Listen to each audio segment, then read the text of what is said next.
Everyone. This is Eileen. I'm thrilled this afternoon to be hosting this webinar with my dear friend, Nicole Engelbert. Nicole and I have been friends for a long time. Won't tell you how much. You can guess about that, but it's a long time. Nicole works for Ovum, where she's the Director of Research and Analysis for their technology team. She produces research routinely on infrastructure solutions, applications, and industries.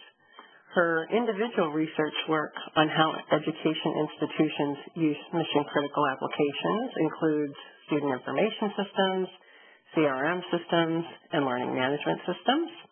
Her recent research has focused on CRM and the future of the cloud in higher education. She's quoted routinely in Campus Technology, University Business, Chronicle of Higher Ed, and the New York Times. Prior to Ovum, Nicole was at TestU, where she was the VP of Educational Services. She holds an MED from Columbia University and a BA from Union College. And she's going to speak with us this afternoon about some research that Ovum did just recently on student success solutions. Nicole, I'll turn it over to you. Eileen, thank you, and thank you for the kind introduction. It's sometimes easy to forget that kind of higher education is such an industry almost as kind of friends and family. People kind of have different roles and different jobs over time, but it's kind of such a close-knit group, and so it's an absolute pleasure to be doing a webinar with you today, given that how long we've known each other in the industry, and particularly to talk about student success. Certainly student success is probably one of is actually kind of probably the number one kind of top-of-mind issue facing higher education today. It's a profound one. I mean, it requires a level of change for institutions and perhaps even society that will take kind of years and decades to kind of fully achieve. But today what we're hoping to do is to kind of tackle kind of what we can do today and tomorrow and in the coming semesters. What are some of the kind of practical guidance on student success, how we can get some of those quick wins, and how we can identify the right technology to accomplish those goals. So how are we going to go about that? Okay, so the first we're going to cover off first a bit on kind of what is happening in higher education. And I know all of you out there, you are living it kind of day in and day out. But I think it's important to take a step back in order to take a few steps forward to kind of understand kind of what are the trends that are driving student success to the top of the agenda, so we can best understand the correct way or the most effective way to address them. The second, then we'll kind of get into the impact of these trends and how it's kind of funneling or kind of focusing the activity of higher education in actually a quite powerful way. From then, I'll kind of jump into kind of what a student-centric approach to student success looks like. I know that sounds absolutely kind of book of obvious. Student success should be student-centric, but Ovum research suggests that there have been kind of missteps in the past and been a bit too institution-centric as opposed to student-centric in the strategic approach to that. From there, then I'll talk a bit about some of the kind of Ovum research. I believe Eileen will talk about how you'll get your hands on it after the webinar, but about how to select the right solution. I'm completely empathetic and understand that there is a lot of kind of hype and discussion around student success, making it very difficult to kind of figure out what is best practice or best in class when it comes to technology solutions supporting student success. And then I want to end on a more practical note and kind of offer a few kind of recommendations for the road or kind of, I guess, away from your desktop once you kind of get off this webinar. Okay. So the first bit, let's take a step back and think about what's going on in higher education. There's no question higher ed is in a period of really, and I hate to be bombastic here, but kind of historic disruption. There's kind of no question in my mind that 10 years from now, 20 years from now, there will be kind of a group of students in a policy program at Columbia or at Stanford or at Harvard talking about how kind of the first half of the 2000s were when higher education kind of took a pivot or had redefined itself societally and in terms of what education services, kind of what they are and what their role is. And this is being driven by kind of a myriad of factors, I mean, not least of which are globalization and kind of shifting demographics, particularly in kind of Western economies. But in large part, this is kind of being driven by the economic kind of turbulence or displacement that we're seeing. Kind of the global economic recession is a good example, but that's really, in many ways, just the tip of the iceberg in terms of what jobs will exist kind of over someone's lifetime and what will be the skills requirements to kind of continue in one's career. Kind of in the past, it was much more episodic. You went and got a degree in a specific program, and you went on to do that kind of job or career in your area of study. But kind of now, kind of jobs are coming at us from artificial intelligence and kind of different types of content development and kind of Internet of Things, and it's radically changing what jobs will be available, what skills will be required, what will be automated, what will continue to be kind of done by, I know it sounds a bit science fiction-y, but kind of what will be done by people versus what will be done by machines. And this is actually going to put and continue to put enormous pressure on higher education to address kind of what does education look like? How is it delivered? What are the skills that it imparts on students? How do students consume that education? And is it from institutions or is it from kind of just-in-time skills-based training that they receive? I mean, gosh, the extreme kind of that from YouTube or from LinkedIn. And really everything is kind of on the table, and it's pressing higher education to reconsider its business model and how it delivers services to students. Now, this type of uncertainty is putting kind of everything on the table. Now, that can be terrifying if it's, you're kind of pulling out all the junk drawers and kind of throwing it out on the table, or if it is an opportunity to kind of reconsider or revisit kind of deeply held beliefs about the role of higher education and what effective services look like. We all know in higher education it's quite difficult to kind of reopen things that have considerable precedent. But in this level of disruption, we now have the opportunity to say, you know what, this isn't necessarily the right way to do it. This isn't what an advisement model should look like, or this isn't what a course of study should look like for this type of student who has these types of goals. Now, there's some other things kind of going on here. There's kind of growing competition in the market. Part of this is from kind of the demographic shifts, but also some of this is from the globalization, and institutions were now kind of competing for students and faculty globally, but also from the new entrants. So I was being a bit flippant about kind of YouTube or LinkedIn, but certainly kind of other models of kind of delivering skills training are emerging rapidly. Now, for some other institutions, student demand is kind of off the chart. Certainly, there are probably folks on this call from community colleges kind of recognizing you can't keep pace with student demand, though I think some of that has stabilized in the U.S.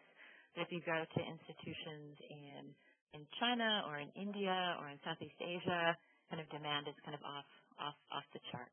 But regardless of your situation, if you're competing for students or if you are kind of trying to figure out about equity of access, kind of the financial stability or sustainability of higher education is certainly a dire concern for every institution at this point.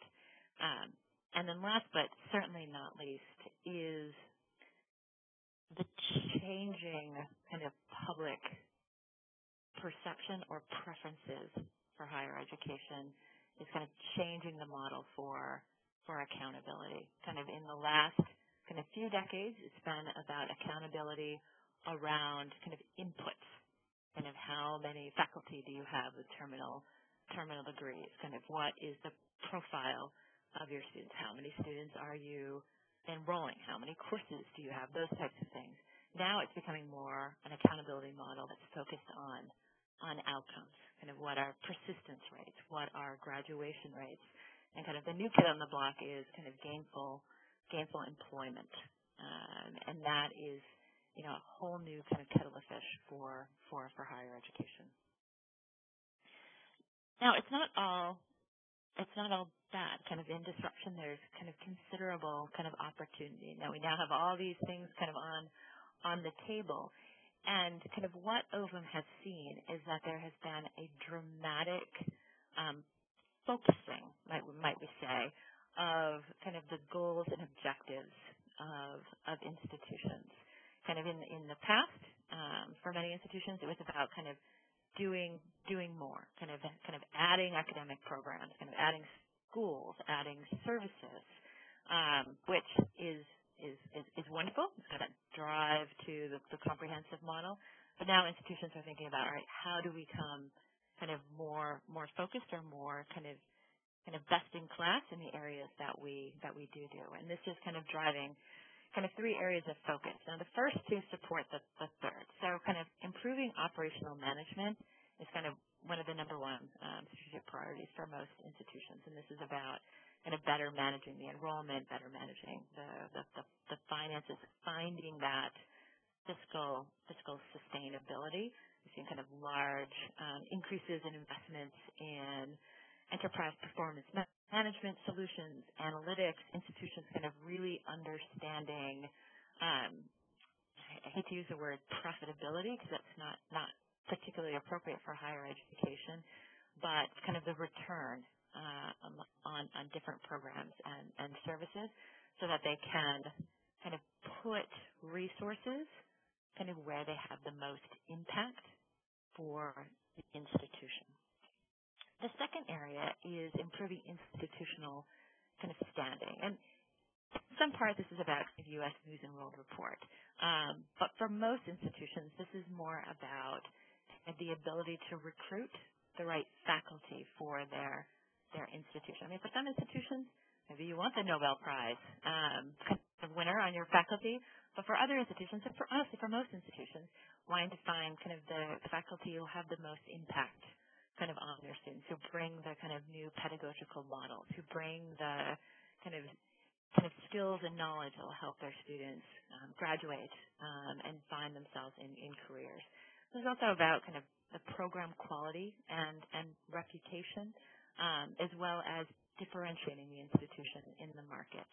Kind of, are you the institution that has the best kind of nursing program in your geographic area? Kind of, are you the institution that does the best with an accounting program or an actuarial science program and has kind of deep links into kind of the reinsurance industry, might we say.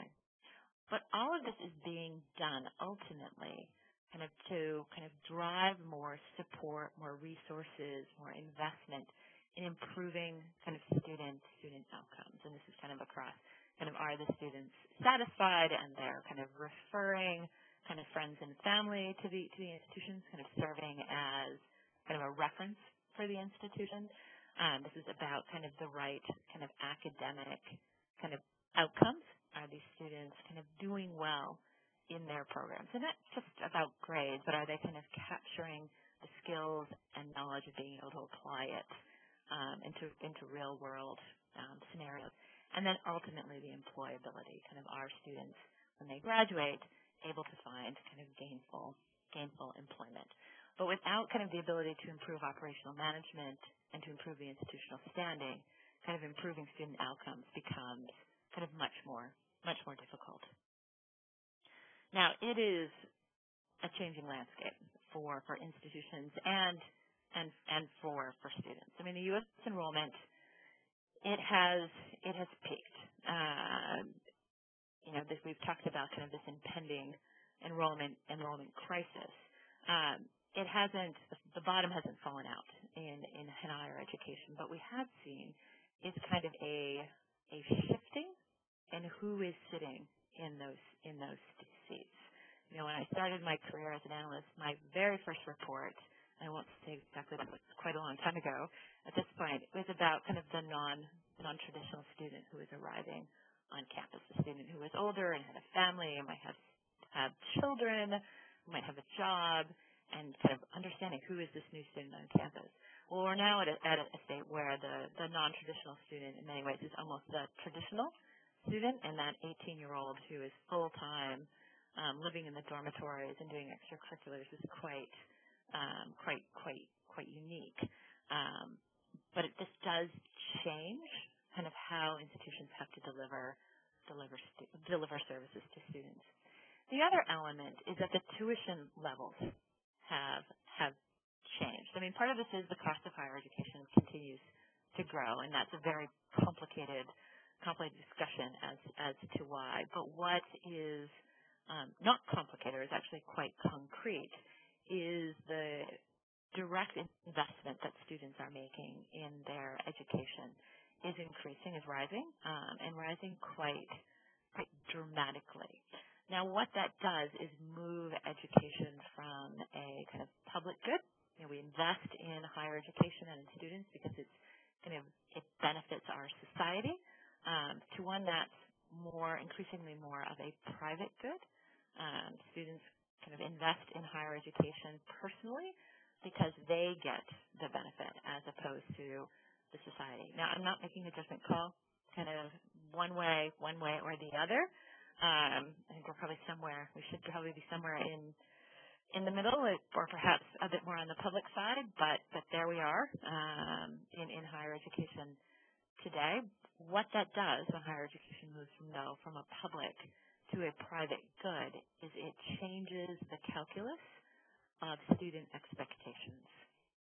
So it's not about that Spartan dormitory kind of eating kind of pasta and water at the residence hall, and maybe you graduate and maybe you don't, to a scenario where kind of dormitories, residential life, advisement, career services, employment become much higher, both in kind of the being delighted by the services, but also realizing a return on investment from attending that institution.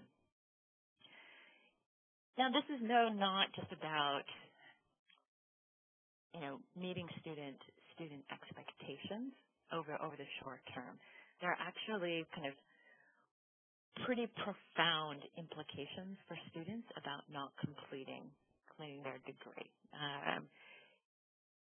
This is, I know, kind of a bit of a statement, is that we need to be able to do better with our less academically prepared students, because it will impact their financial future in pretty enormous ways. So kind of the first chart here is from the National Center of Educational Statistics, and it's kind of the graduation rate according to kind of the acceptance level of the institutions. And so, institutions that have open admissions, about 51% of institutions in the United States have open admission. They only have a graduation rate on average of 32%. On the other end of it, the institutions that are highly selective, they only represent 1.7% of institutions. They have a graduation rate of 88%. Now that kind of on its own may be what it is. So, there are kind of resource kind of efficiency questions about students not completing degrees at different levels. But if we look at kind of participation in the labor force kind of over the last kind of five years or so, the students who completed a bachelor's degree were least impacted by the global economic crisis. The students who hadn't completed further education, either those who only had a high school diploma, or those who hadn't finished high school, or kind of some college, kind of were impacted to the largest degree. And so kind of getting students is almost a kind of moral imperative to help students kind of have kind of greater degrees of student success so that they can go on and feel like they're kind of fully participating in society after higher education. Now, how do we go about this? Kind of what are some of the elements of more successful student success programs? The first is kind of not just recognizing the consumer market expectations. I mean, certainly this is where their expectations are being kind of born and bred and shaped is in the consumer market, but actually embracing them and saying, okay, this is kind of not something bad, but actually this is just the way they should be. Kind of getting into kind of consumer market services are kind of marked by a much higher level of immediacy and personalization. In no way am I suggesting that we need to get to kind of immediate gratification kind of issues, but that's not what I'm talking about. But kind of more kind of frictionless kind of interactions, being able to get kind of information and services kind of at the time that they are needed, and in a way that is kind of personalized to the unique needs of the student. The second area is kind of recognizing that the non-traditional is the new traditional student, and these students have different needs, and that those needs are different in different ways than our traditional students. Often kind of more kind of dynamic. They may change as family situations change, as work situations change, as financial situations change, as their kind of academic goals and career goals change. And so kind of embracing a much more kind of dynamic relationship between the student and the institution. The third is recognize that there's no single pathway for student goals. They're not necessarily going to be kind of such a linear path. I mean, I certainly bemoan many of our kind of federal policies in terms of being kind of so strongly aligned to kind of how many kind of years, kind of 6-year graduation rates, because students may be expecting, I'm going to kind of capture these skills, top out for a bit, and then come back in and complete my degree at kind of a later date, because students have kind of a different set than non-traditional of their goals. The next area is kind of recognizing that there are a myriad of influencers, kind of student success. It's not just kind of the academic advisor. It's not just the faculty member. It's not just the person who packages their financial aid, or a resident advisor in the dormitory, or someone in the library, or in career services. It's really all of these individuals, not in the same way, not at the same time, but certainly there needs to be kind of a structure around the student that recognizes this kind of student journey through these influencers over time. So what that ultimately means is a heightened level of flexibility at the institution.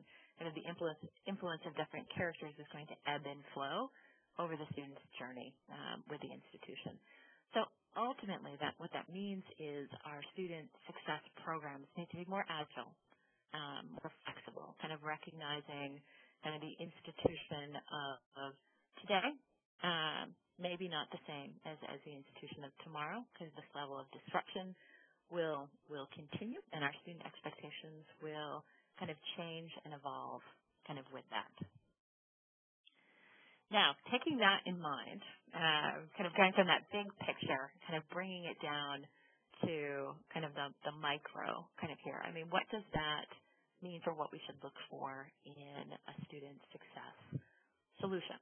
And we have a Jenzabar is kindly going to be offering you all a report that Ovum completed kind of on student success. But here is what our research suggests for student success. And this is not about kind of boiling the ocean and addressing kind of all the societal ills that have made it difficult for too many students to complete their degree in a timely way. This is about kind of making progress, I guess, kind of one student at a time, kind of those quicker wins to kind of get us moving, kind of get some wind in our sails in this area. The first is kind of being the best-in-class solutions are student-centric. They kind of recognize that kind of the student is the captain of their own boat, might we say, kind of allows them to be kind of the steward of their own journey, lets them kind of be explicit about their personal goals, is able to kind of give the student kind of immediate feedback on how they're doing, able them to really engage with the system. Student success system should be about the student and the student as a user of that system. The second is it needs to be kind of accurate when it comes to the data. And I don't mean the quality of your data. I mean, we've all kind of worked through all kinds of data quality and cleansing issues over the last few decades. But this is more about kind of using kind of open APIs to be able to gather data from multiple sources across the institution. This is kind of beyond the student information system. Certainly, data in the student information system is an important element of your student success strategy, but it's also data from other sources as well. If you want an accurate picture of how a student is doing, and you want to give the student an accurate picture of how he or she is doing, you need to draw data from multiple sources. The solution needs to be agnostic, not necessarily kind of embedded in a single student system or student learning management system. The third is it needs to be transparent. This is about kind of delivering real-time insights into kind of student engagement and performance. This is not about kind of at the end of the semester or at the end of the year. This is about today, so that it prompts action by the student or by the institutional stakeholder. And kind of building off of that, it needs to be kind of urgent. Those alerts and early warnings need to prompt action, and they need to prompt it at the right time.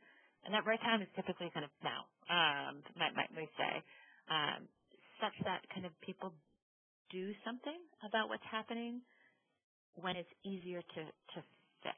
Kind of knowing that a student is, 82% likely to fail a course or not persist, kind of in the third week of April, it's not the greatest time to know that information. It's good, but it's much better still for the student to know that, gosh, if I miss class one more time this semester, it's going to impact the likelihood of me completing or getting kind of satisfactory academic progress in this type of way. Now, it's also impactful, these solutions. They need to communicate the implication of choices and actions. This is really kind of that kind of predictive element. If I drop this course, how will it impact when I graduate? Or if I switch this course for that course, what does it mean in terms of my skill set or my ability to accomplish the goals I've set for myself kind of career-wise with this program in real concrete ways. And this kind of get back to the student centricity of the solution. The student is a steward of their own life, so they should know kind of in real terms what's the impact of the choices that they are making. And last but not least is it must be relevant. And what relevant means for students is mobile. The system needs to exist where the students are. It needs to be the sine qua non, absolutely, in kind of form factor and kind of how they engage with it, but also to make it kind of front and center in their lives. Okay, so a few kind of recommendations kind of for the road. The first is kind of recognize that a fool with a tool is still just a fool. It's a phrase that sounds really fantastic if I kind of have a bit of a drawl with it, but I'm a New Yorker, so that doesn't really work there. But ultimately, student success is about, it's a strategy. Strategy first, kind of solution second. Kind of no solution by itself is not going to kind of improve student success. at your institution. That you need to kind of look at some of the processes and the structures and kind of the culture even of the institution in order to have that real long-term impact. It's a transformational journey, but that should not keep you from getting started. You need to balance that kind of long-term vision of transformation when it comes to student success with kind of more kind of immediate impact. Ovum has found, over and over again, the research is so clear. The institutions who are successful with these types of programs are the ones that start small, with perhaps a small cohort of students, perhaps with an individual department, perhaps with an individual faculty member. There are no judgments here. It's about kind of figuring out what works at your institution, kind of finding that success, and then letting that success kind of spread across your institution over time. The other aspect is, just like a regression model in a statistics course, just a small number of variables typically kind of represent most of the variance. And the same holds true for student success. Don't try to build out the perfect model to ensure that every single student kind of graduates with a 4.0 in 4 years or 2 years, whatever the program length is.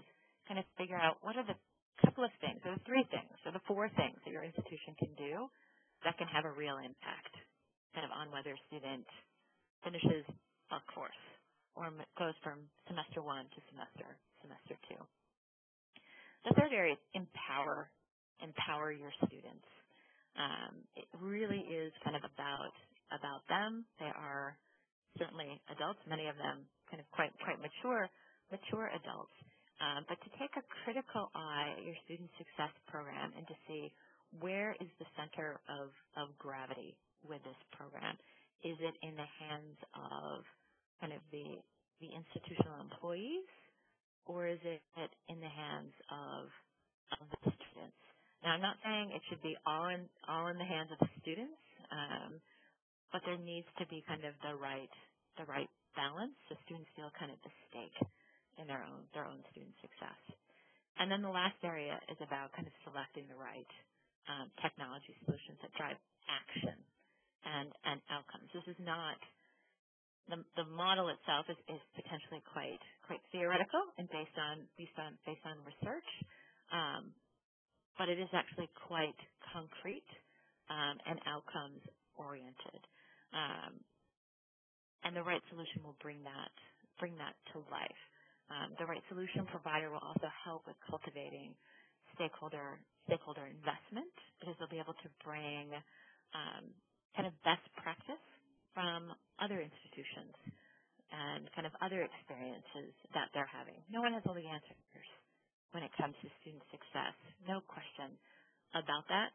And the right solution provider will be learning from many more institutions than your own institution can talk to. So really kind of press your solution provider kind of on that kind of cultivation of knowledge around what is best practice. And of course that solution should be kind of quite student-centric. So with that, I'm going to turn it over to Eileen to kind of share a bit more information with you all. Thank you. Thank you very much, Nicole. Your fascinating facts always hit me right between the eyeballs.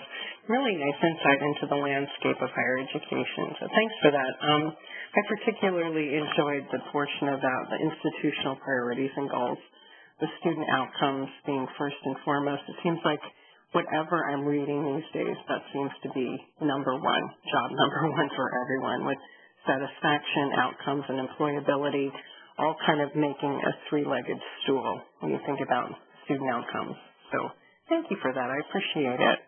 I am going to dovetail into a few things that Nicole shared with you. I'm going to talk a little bit about student success, the diagram that she pulled up just a second ago. I'm going to talk about how our solution fits her diagram. And then at the end, Nicole and I will both take your questions.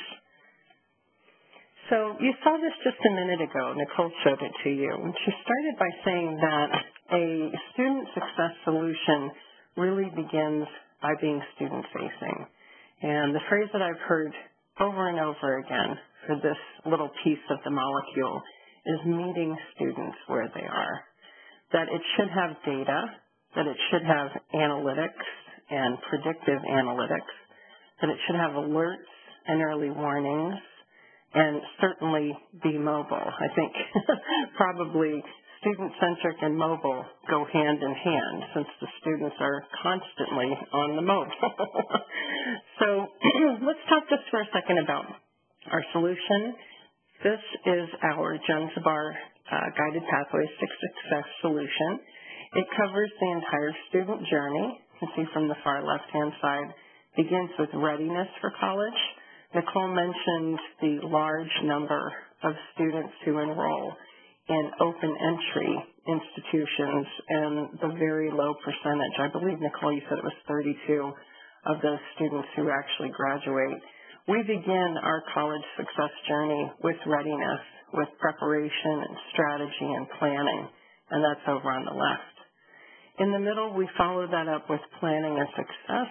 We help the student create a roadmap, and that again is a student-centric roadmap.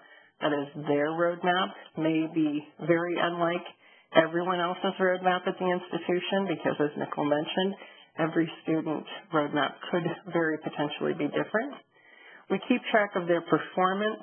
The solution has a tutoring module, also advising, and ends up here with careers and internships. I'm just going to show you a couple screenshots for highlights. We're not going to do a demo. I'm not going to go into huge detail here. We want to hear more of your questions for Nicole in just a second. But we start this GPS product with preparation. We provide resources, suggestions, and tools to prepare students for college-level math, English, and study skills. I am fortunate enough to have a son living in my household who is currently engaged at community college. Nicole, he's one of your 51% open enrollment students. And he currently is in remediation courses, and that is what this module is all about. It's remediation, it's study skills, it's teaching the student how to be ready for that college experience.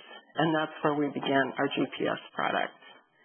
We then move to a strategy section, and I'm pulling this out in particular because I think it is very different than the solutions that you have on your campus. We start by asking the student, while they're in high school, while they're in the military, while they're working, because of all the non-traditional students who are now the new traditional, we ask them, what is it that you enjoy? What is it that you're good at? We give them an interest assessment. So do you want to work with people? Do you want to work at a desk? Do you want to work outside? Do you not want to work with people? Do you like working with numbers, etc.? We ask them a series of questions, and how they answer those questions guides them to the career that best suits their needs. So getting back to Nicole's three-legged stool of student satisfaction, outcomes, and employability, we show the student from the very beginning, even before they have walked into the doors of our institution, what career they should really follow, and of course, what programs of study we have to support that career. So we begin with the end in mind, with their skill set, their interests, and their aptitudes at the heart of that, and then we build off of it. We then take them to the grad planner. Again, this is a student-facing product. It has a couple of pieces that face the administration, predictive analytics and reports in particular, as well as the advising component. But this product is built for students. And what it is it's surfacing the various solutions that you have on campus to the student in a very intuitive and easy-to-use manner. So you may have, I looked at the registration list before we got on the phone, you may have a student system that is not from Jenzabar. You may have a learning management system that is not from Jenzabar, and you may have a degree audit system that's not from Jenzabar. Your student will not know that because this is the forward-facing application that they will see that is using open APIs to connect to those systems that you have on campus today. This is an agnostic solution, and again, it's showing the student the view without them having any idea whatsoever what system they're accessing. So it takes them down the path. Please, number one, assess your readiness for college. Number two, take a look at careers that might fit your interest and your skills. After you look through the careers, let's select your degree. After we select your degree, now let's plan your classes that will get you to that degree. Number five, let's track your progress for that degree, prepare for your career, and review your summary for graduation. You can see here that this is an application like you would use on your iPad, on your phone, requires no training, easy to use, and the green's showing what this particular student has done, and the black is showing what they still have left to do. The end of the continuum for our GPS product is the Careers and Internships module. This is really the crux of the matter, showing the student what particular careers would be best for them based upon what they have input into the system. So you'll see here there's a few different jobs, SAP, Microsoft, and so Microsoft, that you've applied for, you may be interested in. This is actually pulling from the U.S. Department of Labor Statistics and showing you different jobs that are out there, and then a job that you have looked at before. So it provides the students with resources and advice to get ready for the careers. It also suggests events and internships that align with the competencies that they have. And lastly here, and probably importantly, is that it connects students at the institution with alumni mentors. In the last few days, I've been reading a lot about alumni mentors and employers coming on campus very early to their alma maters and talking to students about careers at their place of employment. This would connect the student with a person from the alumni who could help them and challenge them and get them ready for a career. So we've divided this product into three separate solutions. We have the College Readiness solution, which includes academic preparation, strategy, and advising. We realize that many of you have solutions on your campus that you're very wedded to, and you might just want these three pieces from us. So that is one way to look at this solution. The second is planning and success. Maybe you're completely satisfied with your readiness and your careers solutions that you have on campus. This piece in the middle will help you with planning and success.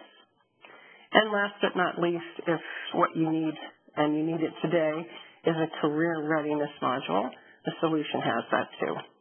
Now certainly you could put all these pieces together and have the entire GPS solution, but that's not necessary. So let's talk about one of our customers who's actively using this. I think it's rather vacuous just to present the solution without telling you what it's helping an institution do.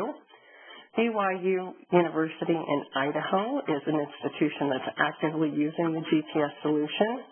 They have today 11,000 unique users every month who are on the system, 250,000 hits a month. The student planning piece, this is where the student applies for a graduation plan that is then approved by an advisor. They have 3,700 approved plans in place, and they have 11,000 students every month attempting to put together a grad plan. Last but not least, I mentioned too that the solution comes with a tutoring module. Brigham Young, when they implemented the tutoring module, immediately they saw an average of 4,000 tutoring appointments made weekly through a tutor scheduling feature. They actually are in a hyper-growth phase at BYU, so they're utilizing this solution to assist with their advising in particular, because their president said that he wanted to grow the institution but not grow the advising pool. So they have turned the solution over to their students, and their students are charting their course by themselves and then involving the advisors and administration at the times when it's appropriate, when they are having trouble, when they need tutoring, when they need to declare their major, etc. So just to wrap it up here, Our solution is an end-to-end life cycle solution. You saw that it actually begins before the student sets foot on campus, whether that's a traditional or a non-traditional student. It puts the power of the solution in the hands of the student. It is student-centric, and that's probably, if you walk away remembering one thing about this system, that's what you should remember. This is a student solution, and that too makes it different from many of the other solutions on the market. It is agnostic when it comes to what your current student solution is, your current learning management solution, or your current degree audit solution. We use open APIs to connect the solutions that you have to this top layer that serves it up to the students. It helps your institution provide consistency throughout the advising process. It improves retention and on-time completion. BYU can certainly tell you that. It prepares graduates for careers, and at the very base of the solution are actionable predictive analytics. So it is data-driven as well. All right, Charlie, I think it's time to open it up for questions. Great, thanks, Eileen. Reminder to our attendees, if you have a question, please type those in the Q&A box. We got a couple that came in. And the first one, I believe you just answered, but let me read it out. It reads, can Jenzabar GPS be used with any LMS or student information system? Yes, it can be used with any LMS or student information system or degree audit system. It's not a Jenzabar-only solution. Okay. Our next question reads, how does this compare to other retention solutions on the market? From the competitive analysis that we have done, we believe that our GPS solution is the only one to begin prior to the student being a student on campus or virtually and going all the way through to the career. When we look at our competition, we see some folks who are in high schools and who are in college prep. We see other competitors that are in the roadmap, the planning, and the alerts. We see some competitors who offer consulting for these, and we see some competitors who have the career piece. What we don't see is a competitor who spans this entire geography from start to finish, like we do. Okay. Another question reads, is the system designed for a specific cohort, for example, traditional undergraduates? Absolutely not. I think if you were to take a look at the demographics, particularly at BYU Idaho, you'd see that of their 49,000 students, 80% of them are non-traditional. Of that 80%, 60% of them never step one foot on campus. So it's used with their residential students, it's used with their online students, and it's used with, all different ages of students. Okay, next question reads, what is your career assessment based on? We'll have to get back to you on that. I knew somebody was going to ask that, and I couldn't find it in my notes. It is a test that is used predominantly across colleges and universities. I just can't remember the name of it. I'm sorry. We'll have to get that answer to you. Okay, and to that attendee, thank you for the question. We have your info. We'll get back to you on that. Next one. Is it the Holland? Yes, it is. It is the Holland. Thank you, whoever just helped me. Okay. Eileen, Nicole, I'm not seeing any other questions right now. Nicole, in conclusion, would you like to add anything?